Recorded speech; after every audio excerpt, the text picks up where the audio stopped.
I am here today with Federico Ferrante, and he is the president of Azimut-Benetti in America. And we're here at the Miami Boat Show. I thought it would be a really good chance to catch up and have a little chat about two things. I want to talk about you, and I want to talk about Azimut. So we'll start off with you first of all, if that's okay. What's your history? I mean, you've obviously been in the industry a little while. How did you get into the industry? What sort of background have you got? First of all, thank you. Thank you for having me. Pleasure. Congratulations on all you do. It's an amazing story, and your results are incredible. So thank you for what you do for us, for the industry. That means a lot. That's a pleasure. And yeah, talking about me very briefly. Yeah. I was born and raised in Milan, in Italy, which is the closest body of water is Lake Como, which is fairly close, but then the sea is 160 kilometers away. Yeah. My father was a CPA accountant, and my mother was a distribution in the fishing industry, so nothing to do with boats and salt water or anything like that. You know, when you're young and you dream, I was really passionate about the seaside. The traveling by boat was actually my drive. I was dreaming about traveling the world on a sailboat. Wow. And that was made me go closer and closer to sailing. I started on sailboats originally. I had this mission that I needed to cross the Atlantic on a sailboat. I did that twice, Wow. which was a phenomenal experience. And it sounds much cooler than it is. I was on a 78-foot great boat, and it was a phenomenal experience. We had some rough weathers, but nothing exotic as people think. Oh my God, we crossed the Atlantic. But it's definitely a very good thing. So I approached the industry by irrational passion. It's the best way sometimes. Yeah, I mean, I should have been and I could have been in Milan working in my father's CPA accounting firm, and instead, I guess my nature was attracted by salt in a way. And my family, thank to them, they understood that was more my drive. They helped me. We opened a very microscopic charter company. We bought a boat first, and I made my first experience on that, and doing charter in Italy, in the Med, in the south of Tuscany. And when was that? And that was 1996. Okay. 1996, 1997, 8, 9. And then we bought another boat. We grew a little bit in size. And so I did 4 years of owning my own boat. Of course, we supported the family, real young. And chartering. Wow. I started in a little charter business. I was, as I said, I was working on a sailboat in the winter in the Caribbean, and working on my powerboat in the summer in the Med. And after four full season, I guess again my head clicked, and I wanted to take that experience and put it in a little bit more of a management and career kind of path. Mm-hmm. And yeah, after everything that really happened almost by accident, but I got in touch with Paolo Vitelli, owner and founder of Azimut-Benetti Group, and we crossed paths at the Genoa Boat Show in the year 2000, and we started talking. He needed a profile like me, and I needed a company like his. Perfect. And he's one of those where right place, right time, right people, and Yeah. we immediately get along and match. I met him in October at the Genoa Boat Show, and I think I was hired November 1st. Wow. And I started working for Azimut, and here I am 22 years later, and never left the company. I work in our headquarters. I started in service. I was service manager because of my background. I had a lot of practical and ownership experience of yachts that I owned as a family, and they were not a tool; they were a work tool. Yeah. But bottom line, I had a lot of experience, Yeah. but also understanding of the demographic of our clientele. I was coming from a big city, family, and so on and so forth. So it was actually a good fit. I had technical background, technical experience, but also social skills, if you wish. Yeah, I started as a service manager for the world in our headquarters for 4 years. And then at the end of 2003 is when I was like 29 years old and single. And they asked me, we felt the need that we need to be present with the factory presence in the United States and Fort Lauderdale. And so they asked me if I was interested to, go and be the pioneer of opening our branch in the Americas. And I said, of course I am. Why not? Let's go. And I moved to the US at the beginning of 2004, and opened the American branch. And then ever since I was by myself, and I started hiring the first employee, which is still with me today, Maria Baggio. She's our branch manager, phenomenal person. Very glad to have her. And then we grew every year, and now it's 19 of us. And from Fort Lauderdale, we have 2 offices. We carry a good, strong inventory of spare parts. We do a lot of service. We do sales for the Americas, and we handle marketing, local marketing activities. And we take care of the markets from Canada to Panama, from Fort Lauderdale. So it's very international. And was the development, let's say, of starting from a little Baglietto 1650 in the early 90s and all the way here to this phenomenal tri-deck sitting down with you. That's amazing. It was a nice journey. Yeah, it's fantastic. And I think the Azimut-Benetti group has really, really grown over those sort of, I guess, the last 20, 25 years. I mean, they're really high position within the whole yacht industry generally, aren't they? They're right at the top there. Well, yeah, and I think the reason why Mr. Vitali and I kind of match so well, that I understand it now, as you said, almost 25 years later, is that because the drive was the same, so passion driven. Also, similar path, obviously, at an exponentially higher level. Of course, maximum respects for me. But same thing. He's from Torino. Torino is like Milan in Italy, so not a close. There is not even a lake like Milan has close. So no water. It's a very industrial city. It's the home of Fiat, which is the automotive incredible industry of Italy. Yeah. So nothing to do with boats. He also approached yachts and the marine industry only and exclusively driven by passion. Yeah. And that makes the difference. I mean, that gives you a drive, that gives you energy, that gives you to make those extra effort that come natural. Yeah. Because you don't make an effort. You're passionate about it, so they come naturally. You don't see it as a job. Yeah. But bottom line, they produce results. Yeah. They are an extra gear compared to someone else, which does it just because is what they ended up into. Yeah. Or more, process-wise. I mean, if you're born on the seaside and your family has been building boats all their life, that's what you're going to do. We actually went and looked for it and fought for it, and so yeah, in the past 22 years, I've seen, I have to say, an incredible growth. I can tell you backstage there is an equally incredible amount of work and suffering, and sometimes of course liver inflammations. It doesn't have that. Yeah, nothing comes easy. But No. yeah, we just got recognized again by Global Order Book, 23 years in a row, the largest yacht manufacturer in the world at 24 meters. That's 23 years in a row. I think is a nice achievement. It's been a very, very good journey. What does the size go up to? What's the biggest that you do?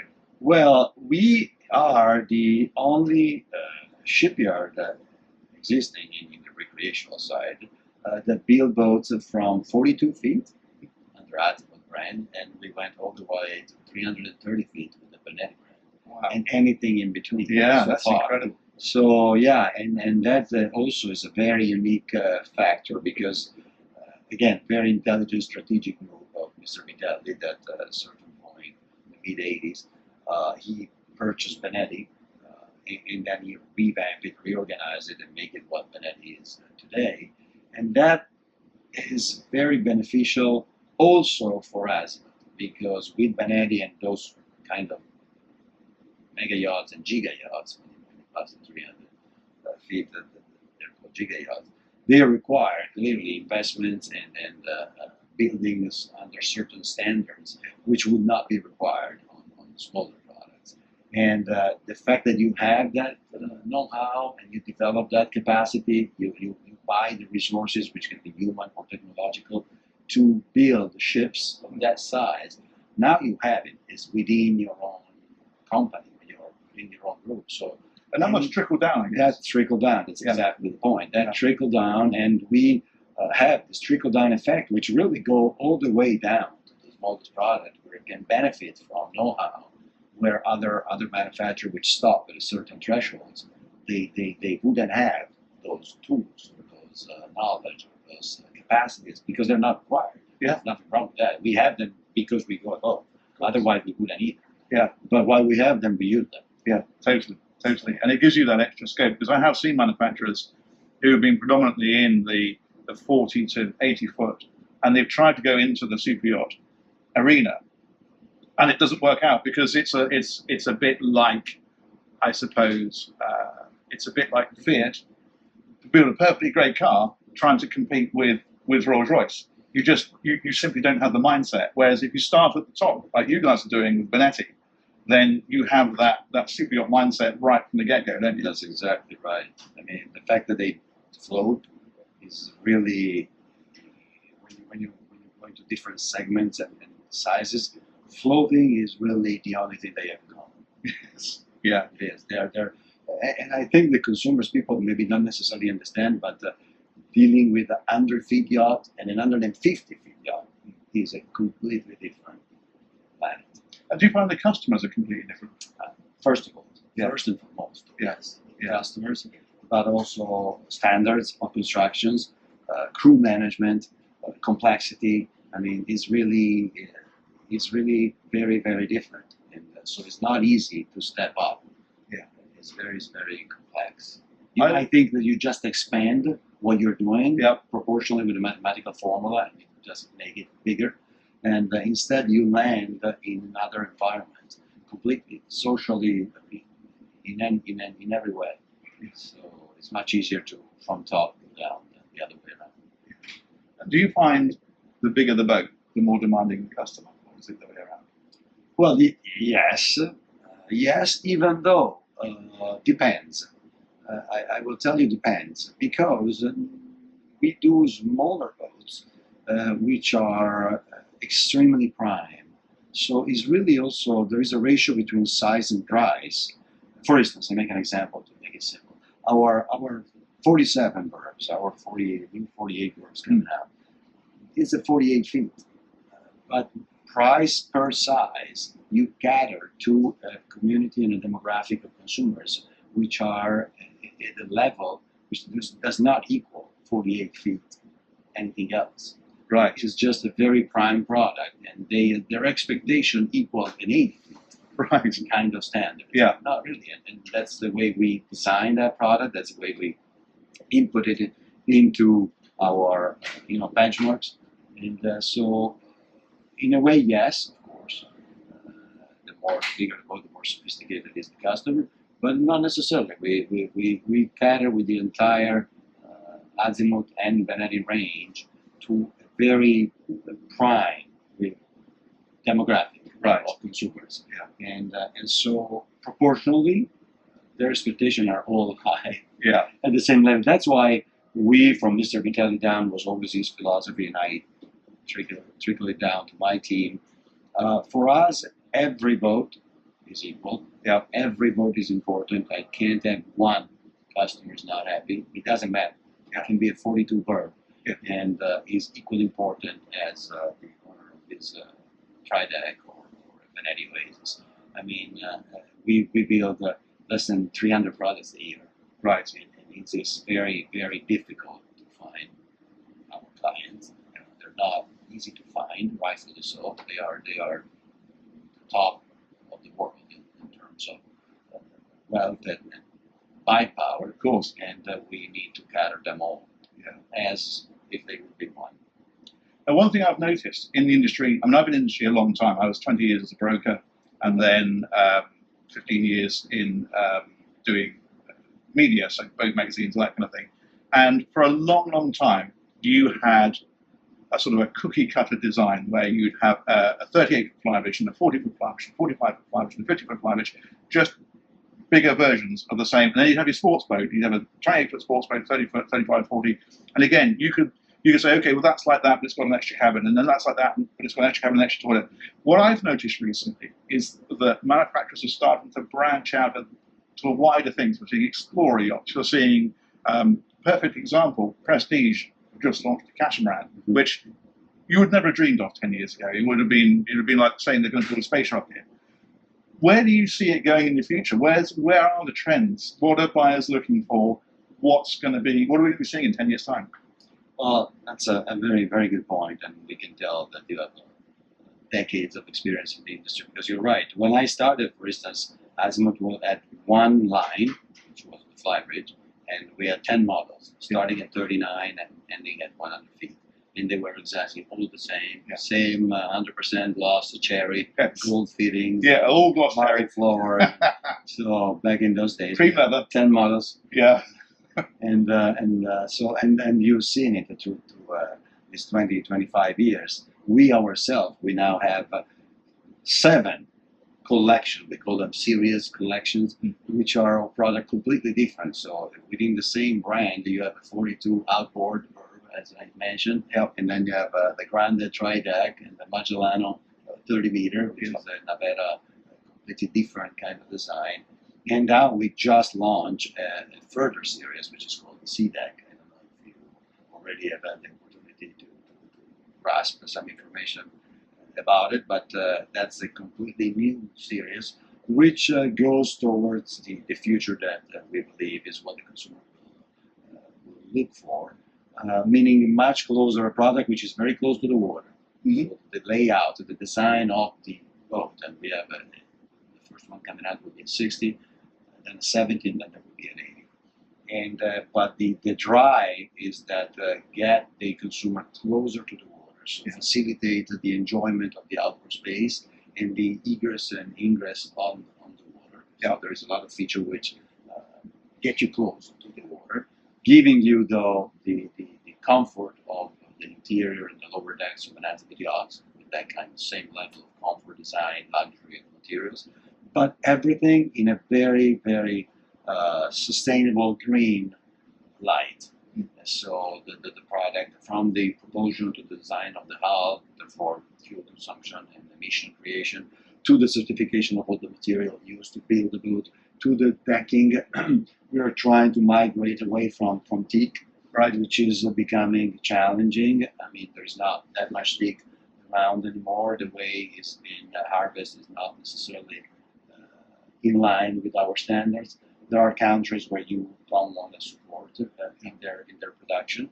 So the C-Deck collection has a cork, complete cork decking with a lot of benefits, from being sustainable to also being cooler on your feet in a hot climate, noise absorbing and vibration absorbing. So we are working towards a much more sustainable, green, and less impactful as possible construction techniques, material sourcing, and finally product design and DNA. And we think that the new yachtsmen of the future. Listen, I always tell this story, which blew my wife and I away. My wife works in the industry; she's an interior designer in the marine industry as well, since forever. And my daughter was born in Fort Lauderdale. She's a daughter builder and designer. And she was 6 years old when she started asking for drinks when we were going out for dinner or lunch. She started asking that she didn't want her drinks. She said, please, no straw. It's bad for the fishing. Right. 6 years old. Wow. So that she is the generation that 25 years later will hopefully buy a boat.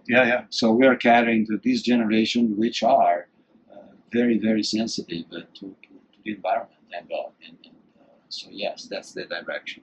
Product which will get you closer to the environment in every way. Physical, getting easier to get in and out of the water and enjoy the sun and the beauty of the outside, but also conscious about how that is being built and with what. Absolutely. And do you think we'll see people starting to slow down? I mean, at the minute it's all planing boats, everyone wants to do 25 knots. Do you think there'll be a move towards people thinking, you know what, I don't want to burn the fuel, I just want to go out and just cruise gently, lower noise, lower fuel consumption?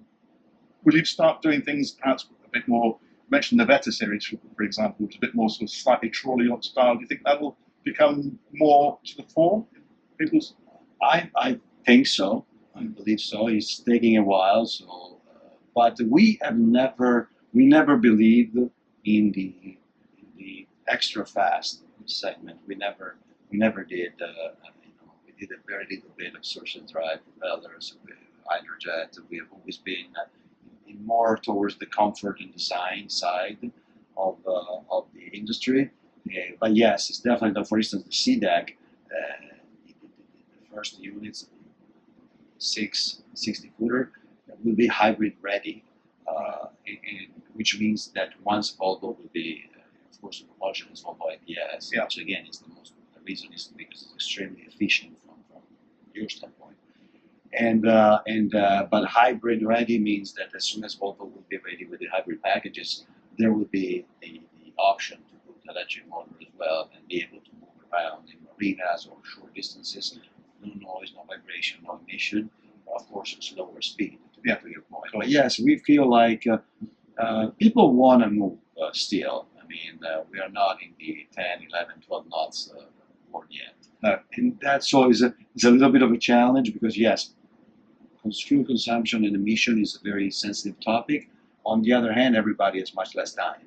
That's true, of course. So it's two things which go against each other. You don't want to burn fuel, you don't want to create emissions, but you don't want to take forever to go from point A to point B. Exactly. So, and I think that's the thing that with the performance boat, people say, well, why do you want to go fast? And the reason you want to go fast is because most of us, we only have the weekend, and typically, and therefore, if you've got a boat that does 10 knots, you've only got half the range in terms of where you can go than a boat that does 20 knots. So I think that speed is always going to be there for a lot of people. For that reason, we don't have months to go boating. Some of us have days or weeks. But the very fast boats, the typical surface drive, as I was mentioning, or you can see they're going away. That the really fast boat segments, the 50 knots, 70, 75 feet products, or the 80, 85 miles per hour, as they say here.